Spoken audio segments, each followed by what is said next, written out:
Hi students, विद्युत क्षेत्र topic number 2 માં છીએ આપણે હજી ટોપિક નંબર 2 ચાલુ છે વિદ્યુત ક્ષેત્ર. ઓકે, હવે વિદ્યુત ક્ષેત્રમાં ગયા લેક્ચરમાં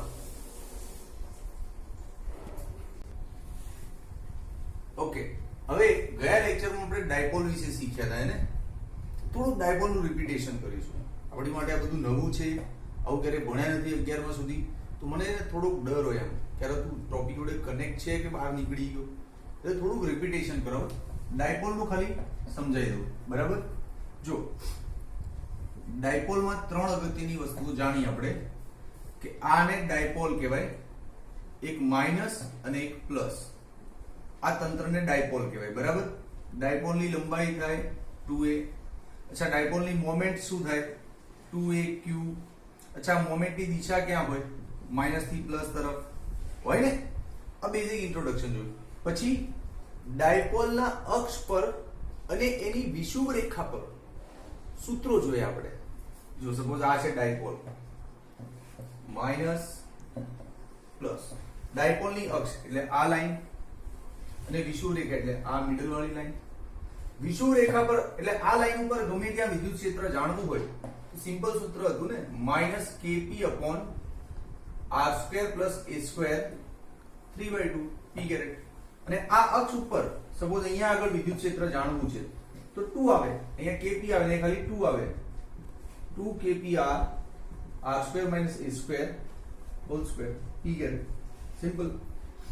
તો ડાયપોલની વિષુવ રેખા કે ડાયપોલના અક્ષ પર વિદ્યુત ક્ષેત્ર જાણવા માટેના સૂત્રો આપણે જોઈ લીધા. ડન.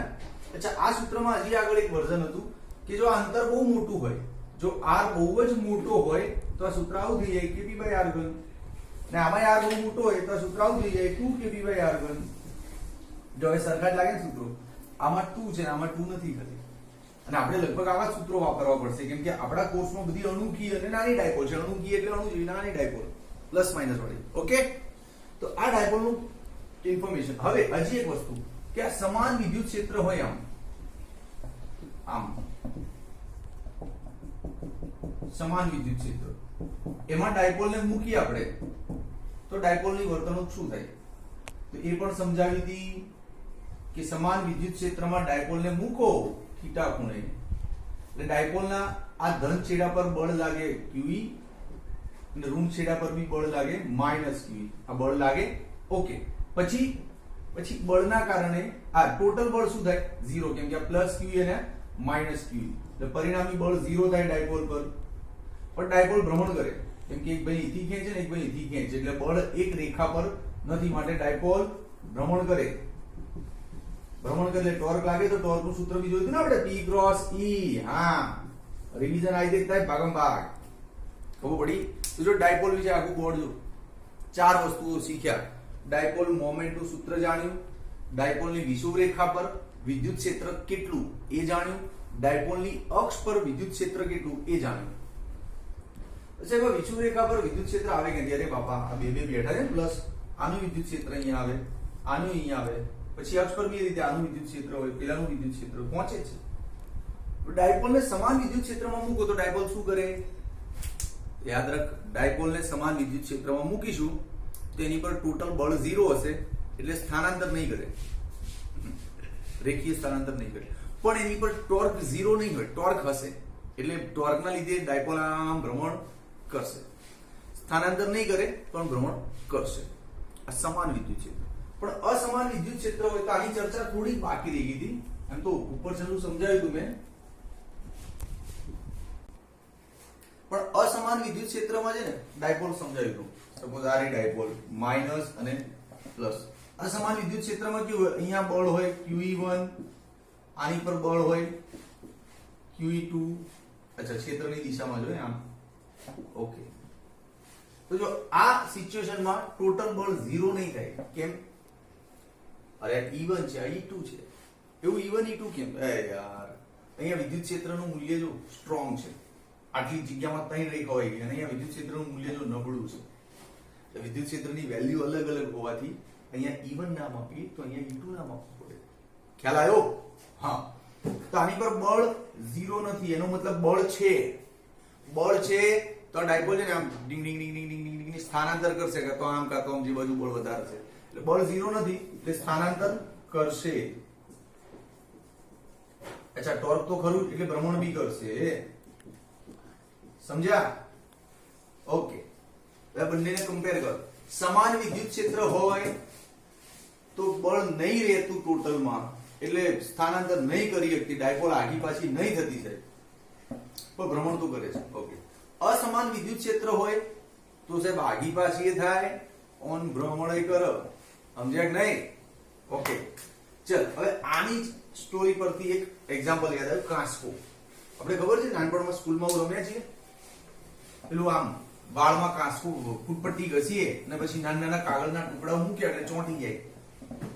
આવું કર્યું ને, આમ વાળમાં ઘસીને આમ નાના નાના કાગળના ટુકડાઓ ચોંટી જતા હતા.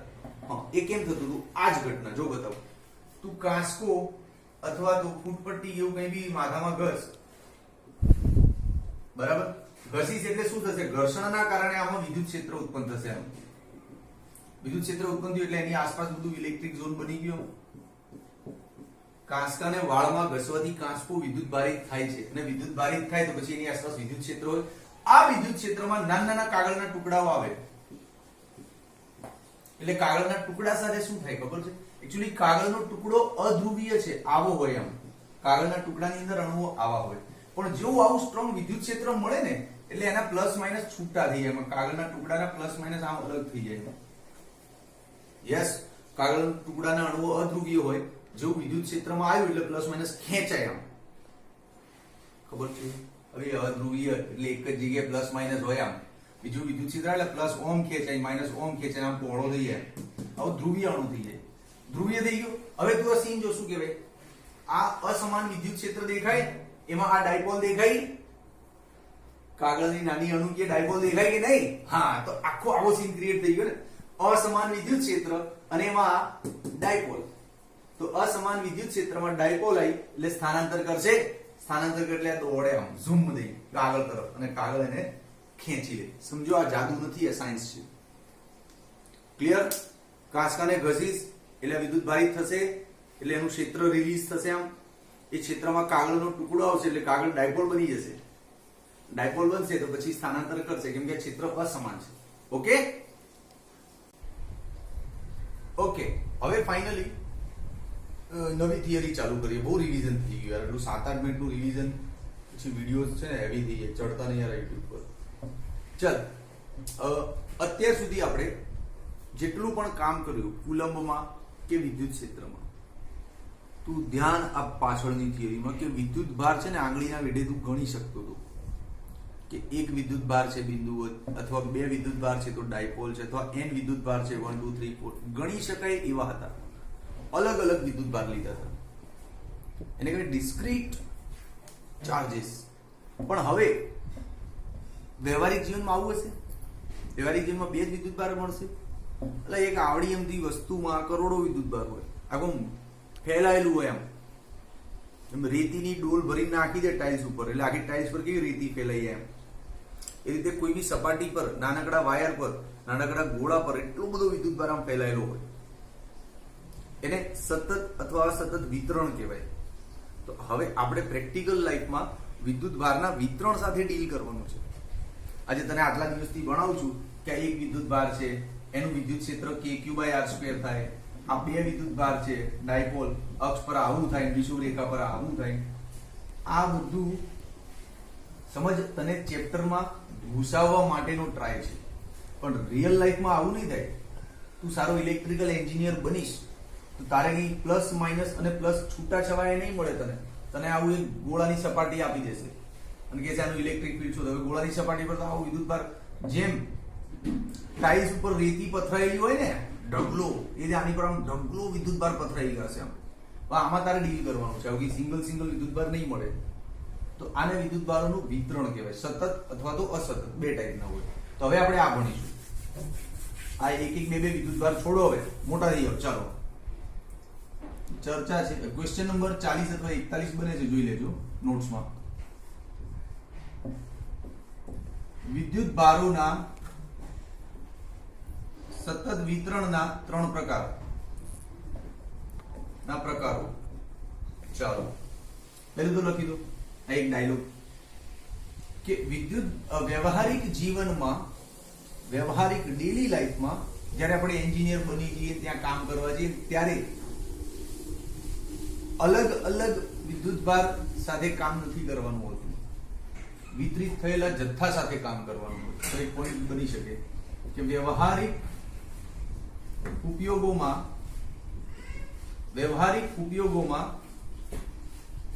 વિદ્યુતભાર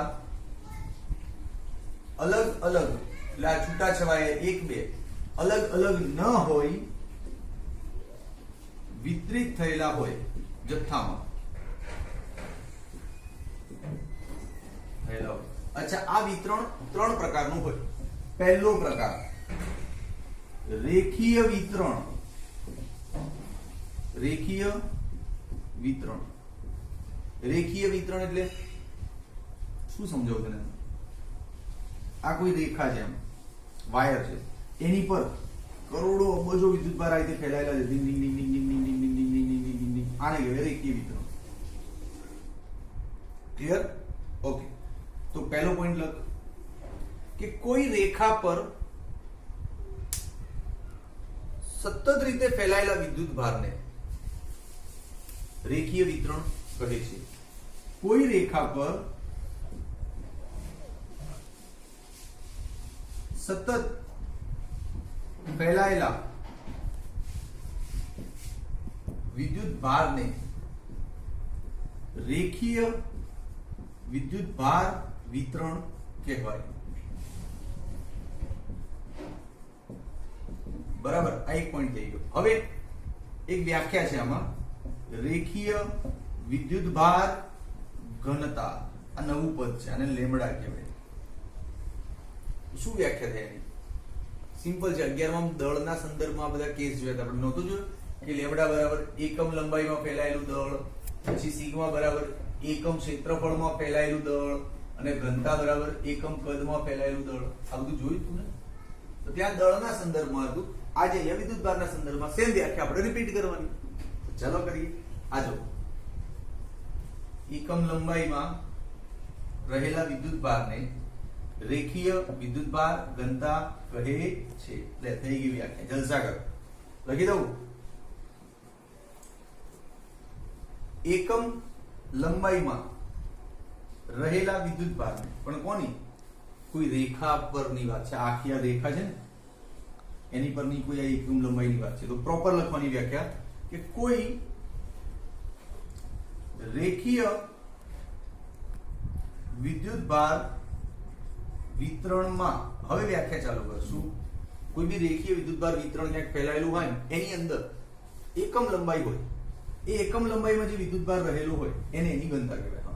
કોઈ રેખીય વિદ્યુતભાર વિતરણમાં એકમ લંબાઈ દીઠ વિદ્યુતભારને રેખીય વિદ્યુતભાર ઘનતા કહે છે. ડન? કે એનું સૂત્ર થઈ ગયું. હવે એનો એકમ લઈ લો. એકમ શું બનશે? Coulomb upon metre. ખ્યાલ આવ્યો ભાઈ?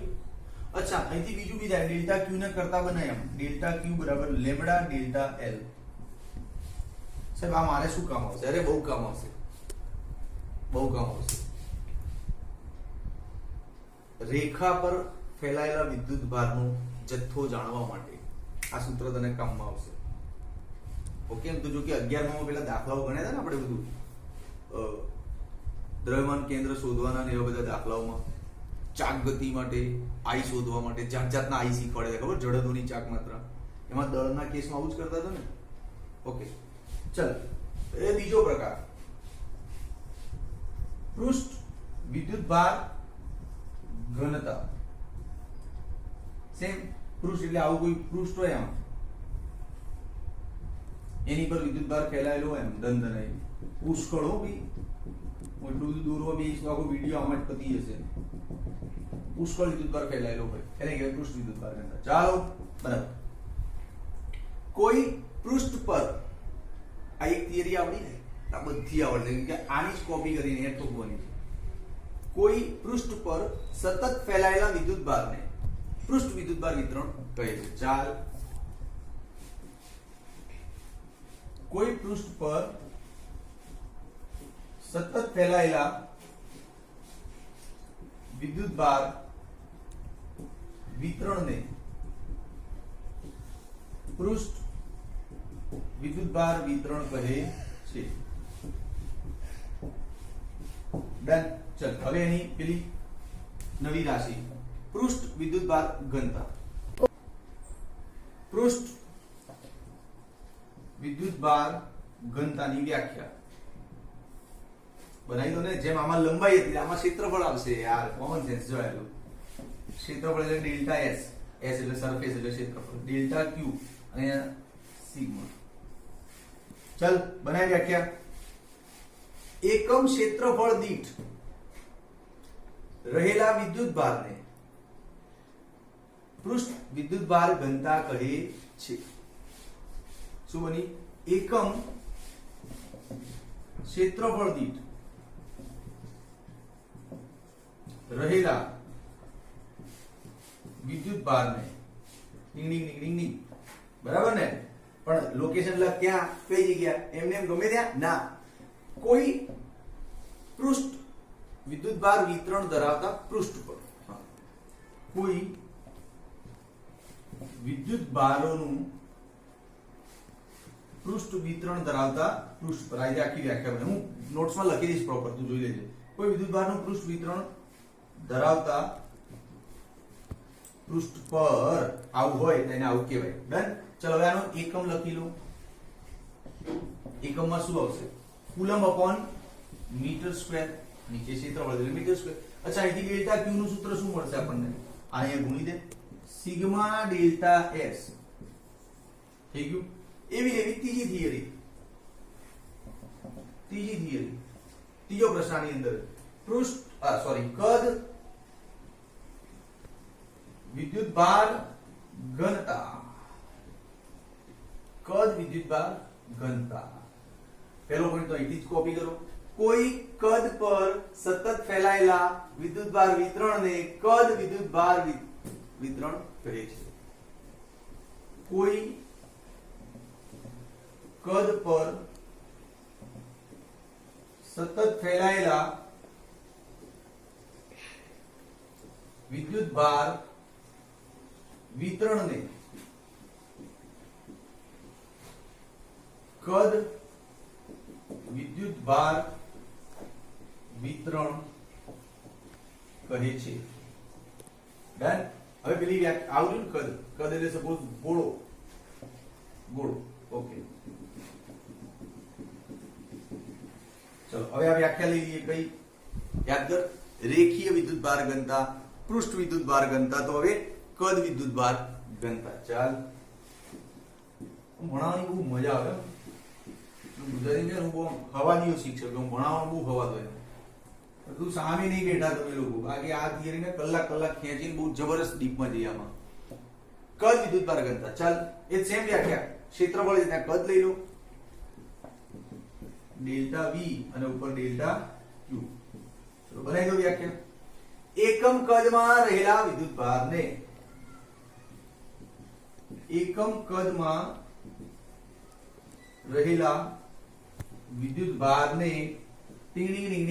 નહીં આવું કહેવાય.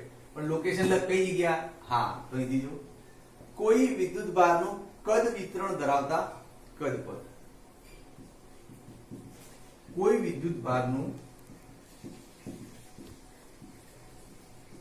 કદ વિતરણ ધરાવતા કદ પર. પતી ગયું. હવે આનું એકમ લખી નાખ. કુલમ અપોન મીટર ઘન. અને ડેલ્ટા ક્યુ નું સૂત્ર બનાવી દે. ડેલ્ટા ક્યુ બરાબર રો ડેલ્ટા વી. બોલ, ક્લિયર?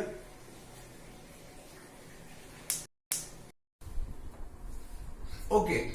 હવે આપણે એકવાર ફાસ્ટમાં બતાવી દઉં. તું આજે નવું શું શીખ્યો? નવામાં એવું શીખ્યો કે વિદ્યુતભાર કઈ રીતે લેવાનો. દાખલા તરીકે તને આખે આખો ગોળો આપ્યો, બરાબર? આખે આખો ગોળો છે, ગોળા પર બહુ બધો વિદ્યુતભાર છે. જો ફીલ કરજો ભાઈ, જે ભણીએ છે ને એનો વ્યવહારિક ઉપયોગ કઈ રીતે કરવાનો, એનું નામ ફિઝિક્સ. તું ખાલી સૂત્રો ગોગ ગોગ કરીશ અને ક્યાં લેવાના એ નહીં આવડે તો તારા એ સૂત્રો પડ્યા રહેશે. અર્જુનને બધી ખબર હતી કે એને કયું તીર ક્યાં મારવાનું. અર્જુનને ખબર હોય સામે આવો દુશ્મન હોય ને તો બ્રહ્માસ્ત્ર કાઢવાનું, આવો દુશ્મન હોય ને તો અગ્નિ બાણ કાઢવાનું, અલગ ટાઈપનો દુશ્મન હોય ને તેની માટે વાયુ બાણ કાઢવાનું. એને ખબર હતી એટલે શ્રેષ્ઠ ધનુર્ધર હતો. ખ્યાલ આવ્યો? એટલે તને ખબર હોય કે તારા જે તર્કશમાં તીર એટલે કે સૂત્રો પડ્યા છે, કયું સૂત્ર ક્યારે મારવાનું, તો જ તને એ ટાઈમે દાખલો આવડે. બાકી તારી પાસે 1000 સૂત્રોનો સ્ટોક હોય, તે 50 વાર લખીને ગોખી નાખે આખી આખી રાત જાગી, પણ એ સૂત્ર किधर लगाने का वो नहीं पता तो क्या करेगा. समझा? तो चल थोड़ा सा ट्रिक देता हूं, देख कब लगाने का सूत्र.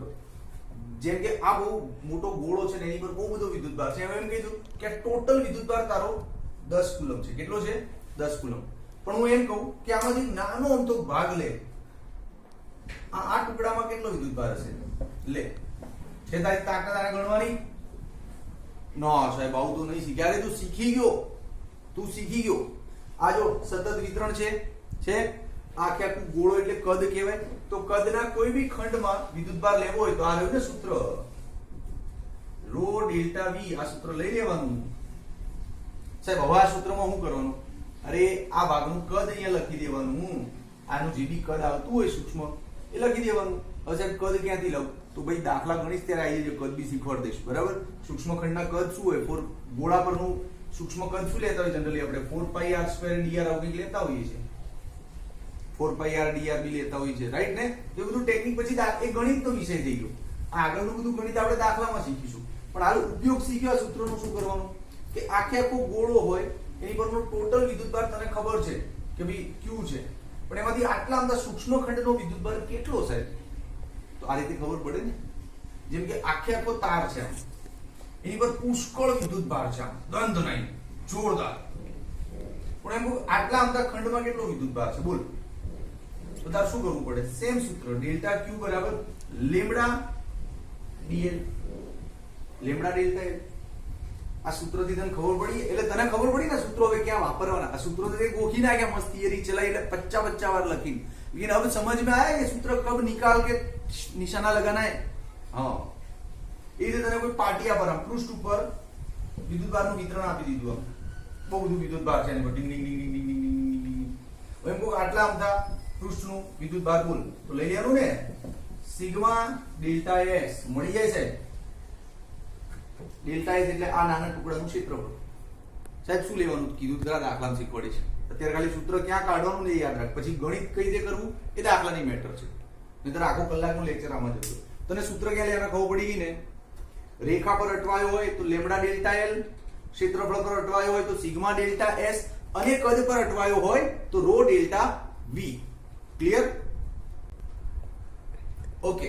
હવે જો રેખીય વિદ્યુતભાર વિતરણના લીધે કોઈ બિંદુ આગળ વિદ્યુત ક્ષેત્ર કેટલું? પ્રશ્ન સમજવાનો. તું આની પહેલા શીખ્યો છે ને કે આ બિંદુવત વિદ્યુતભાર હોય તો એના કારણે અહીંયા વિદ્યુત ક્ષેત્ર કેટલું સાહેબ? kq/r². કે આવી ડાયપોલ હોય, આમ ડાયપોલના કારણે અહીંયા વિદ્યુત ક્ષેત્ર કેટલું તો એનું બી સૂત્ર શીખ્યો છે 2kpr વાળું, રાઈટ? પણ આ એક વિદ્યુતભાર અને આ ડાયપોલ હોય તો, પણ અહીંયા તો વિતરણ છે, કરોડો અબજો વિદ્યુતભાર એની પર બેઠા છે અને એના કારણે ક્યાંક વિદ્યુત ક્ષેત્ર કેટલું? This is the question. સમજો? ઓકે. તો ચલ પહેલા મસ્ત થિયરી જાતે બનાવવાની, બે બહુ ચિંતા નહીં કરવાની. રેખીય વિતરણ દોર નાખ. લે આવી કોઈ બી એક રેખા લઈ લે, આમ લઈ લીધી, એની પર બહુ બધો વિદ્યુતભાર નાખી દે, આમ નાખી દીધો. ઓકે. હવે અહીંયા કોઈ સંદર્ભ બિંદુ લઈ લે. ઓ સપોઝ અહીંથી r અંતરે કોઈ એક નાનો અમથો ખંડ લઈ લીધો આ રહ્યો, બરાબર? આ ખંડના લીધે સપોઝ અહીંયા આગળ વિદ્યુત ક્ષેત્ર કેટલું, અને આનું સ્થાન સદિશ લઈ લે r ડેશ. અચ્છા, અહીંથી ઓરિજિનલ સ્થાનથી આનું ડિસ્ટન્સ લઈ લે કેપિટલ R. બોલ શું તકલીફ છે સાહેબ? તમે તો બધું ફટાફટ કરી. અરે ભાઈ કરી જ જવું ને. કેમ આવું કર્યું? સમજ. આ આખે આખી રેખા પર વિદ્યુતભાર બિછાયેલો છે, મસ્ત આમ પથરાયેલો છે, વિતરિત થયેલો છે. મારા શબ્દો થોડા દેશી હોય છે ટેક્સ્ટ બુક કરતા, મને એ રીતે જ સમજાય છે ફિઝિક્સ. બેઠા પોઈન્ટ ટુ પોઈન્ટ વાંચીને ફિઝિક્સ મજા નહીં આવતી. સમજાવવું જોઈએ. બિછાયેલો, પાથરેલો, ચોપડીમાં લખ્યું વિપરીત થયેલો. ઓકે, જો આટલો બધો વિદ્યુતભાર પથરાયો છે અને તને એમ કહ્યું કે આના કારણે અહીંયા વિદ્યુત ક્ષેત્ર કેટલું શોધ. તો તારે કહ્યું કે સાહેબ આટલું બધું વિતરણ વાળું તો મને નહીં આવડતું, પણ મને એક બિંદુવત હોય ને તો આવડે, kq/r². બિંદુવત હોય તો આવડે kq/r². પણ આ તો સાહેબ આટલું બધું છે, તો ચિંતા નહીં કર, તને જે આવડે છે એનાથી આગળ આની પરનો કોઈ બી એક બિંદુ સિલેક્ટ, આટલો ભાગ સિલેક્ટ કરી લે, તું આને બિંદુવત સમજી લે અને એના કારણે અહીંયા સૂત્ર લાગશે ને kq/r². પણ આ q પૂરો નહીં લાગે, q છે ને આની અંદર થોડો ઘણો છે એટલે dq લઈ લેવાનું, સિમ્પલ. પછી શું કરવાનું, પછી આના જેવા ઘણા ખંડો છે ને અહીંયા બધા, હા, તે બધાનું શોધવાનું. ના ના, આને સંકલન કર એટલે બધાનો જવાબ એની અંદર આવી જાય યાર, હતી ને ટ્રીક. હા, તો એટલે મેં નાનો અમથો ખંડ લીધો, સમજો, ગોખવાનું નહીં ફિઝિક્સ. ચાલ હવે એના પોઈન્ટ સ્ટાર્ટ કરી દઈએ, બહુ ટાઈમ પાસ કર્યો. ચાલ અહીંયા લખું છું મુદ્દો. પહેલો પોઈન્ટ, આકૃતિમાં વિદ્યુત ભારોનું રેખીય વિતરણ દર્શાવ્યું છે. આકૃતિમાં વિદ્યુત ભારોનું રેખીય વિતરણ દર્શાવ્યું છે. ઓકે, એ નાની નાની ઇન્ફોર્મેશન લખ. આ રેખીય વિતરણ પર કોઈ એક સૂક્ષ્મ ખંડની કલ્પના કરો. આ રેખીય વિતરણ પર સૂક્ષ્મ ખંડની કલ્પના કરો. સૂક્ષ્મ ખંડની કલ્પના કરો. ઓકે, કરી કલ્પના કરના. ઓકે, હવે આ સૂક્ષ્મ ખંડની કઈક લંબાઈ તો હશે, તેને નામ આપી દે ડેલ્ટા એલ. આની પર કઈક વિદ્યુતભાર બી હશે ને થોડો ઘણો, તેને નામ આપી દે ડેલ્ટા ક્યુ. હા, આ સૂક્ષ્મ ખંડની લંબાઈ એટલે ઉપર આ સૂક્ષ્મ ખંડનું સ્થાન સદિશ શું છે? r. આ સૂક્ષ્મ ખંડનો o થી સ્થાન સદિશ r. પછી આ સૂક્ષ્મ ખંડની લંબાઈ ડેલ્ટા એલ. આ સૂક્ષ્મ ખંડનો વિદ્યુત ભાર ડેલ્ટા ક્યુ બરાબર લેમ્ડા ડેલ્ટા એલ. હવે પડી કહ્યું તું ને નાના ટુકડાનું શું લે લેમ્ડા ડેલ્ટા એલ. બસ આ બેઝિક ઇન્ફોર્મેશન ભેગી કરી. હવે થિયરી સ્ટાર્ટ કરીએ. અહીંયા શું જો સૌ પહેલા સૂક્ષ્મ ખંડ લઈ લીધો, એના સ્થાન સદિશને નામ આપી દીધું, એની લંબાઈને બી નામ આપી દીધું, એની પર વિદ્યુતભાર કેટલો એ બી જોઈ લીધું. હવે ડાયરેક્ટ આના કારણે અહીંયા આગળ વિદ્યુત ક્ષેત્ર કેટલો લખો. સૂક્ષ્મ ખંડથી r ડેશ અંતરે બિંદુ P આગળ વિદ્યુત ક્ષેત્ર kq/r². સદિશ લેવું હોય તો એકમ સદિશ. એકમ સદિશમાં શું લે? r ડેશ લઈએ. તાર લખો લખી દે કે r ડેશ બરાબર r ડેશ ની દિશાનો એકમ સદિશ લખી દે એટલે માર્ક્સ વાક્સ ના જાય. એકમ સદિશ ડન. અચ્છા, અહીંયા વિદ્યુતભાર કયો લેવાનો? 2. આ સૂક્ષ્મ ખંડનું વિદ્યુત ક્ષેત્ર જાણવું છે, એટલે આના કારણે હજી આખો તાર નહીં લાયા લિસ્ટમાં. આના કારણે અહીંયા વિદ્યુત ક્ષેત્ર છે, તો વિદ્યુતભાર બી આનો જ લેવાનો. આનો વિદ્યુતભાર કેટલો? તો અહીંયા બનાવ્યો તે લેમ્ડા ડેલ્ટા એલ જેટલો. હા, લેમ્ડા ડેલ્ટા એલ. ક્લિયર? હવે આ બધા નાના નાના ખંડો લઈ લઉં આમ ને બધાની ગણતરી કરું, છેલ્લે શું થાય? સંપાતપણા પ્રમાણે સરવાળો થઈ જાય ને. હા, તો સંપાતપણા મુજબ કુલ વિદ્યુત ક્ષેત્ર P આગળ, કુલ વિદ્યુત ક્ષેત્રમાં અહીંયા એક સિગ્મો લાગી જાય મસ્ત આમ. લે ભાઈ જલસા કર સિગ્મા, ટેન્શન નહીં લેતો. Okay done. હવે હજી સાહેબ આ સૂક્ષ્મ આ ખંડને હાવ ઝીણો કરી નાખીએ તો, અને એકદમ ઝીણો કરી નાખીએ તો સંકલન અને dl થઈ જાય. અતિ સૂક્ષ્મ ખંડ લેતા ચાલો આ સંકલન થઈ ગયું કે લેમ્ડા ડેલ્ટા ની જગ્યાએ શું થઈ જાય? dl. અતિ સૂક્ષ્મ છે ને, r ડેશ નો સ્ક્વેર. r ડેશ લે બોલ ગાંડા જલસાગર. એ તારા ચેપ્ટરમાં ફાઇનલી સંકલનની એન્ટ્રી થઈ ગઈ. હા, કબ કરેગા સંકલન? જ્યારે એક બિંદુવત વિદ્યુતભાર હોય તો એનું સૂત્ર તો kq/r² થઈ જાય. ડાયપોલ હોય તો એનું સૂત્ર થઈ જાય.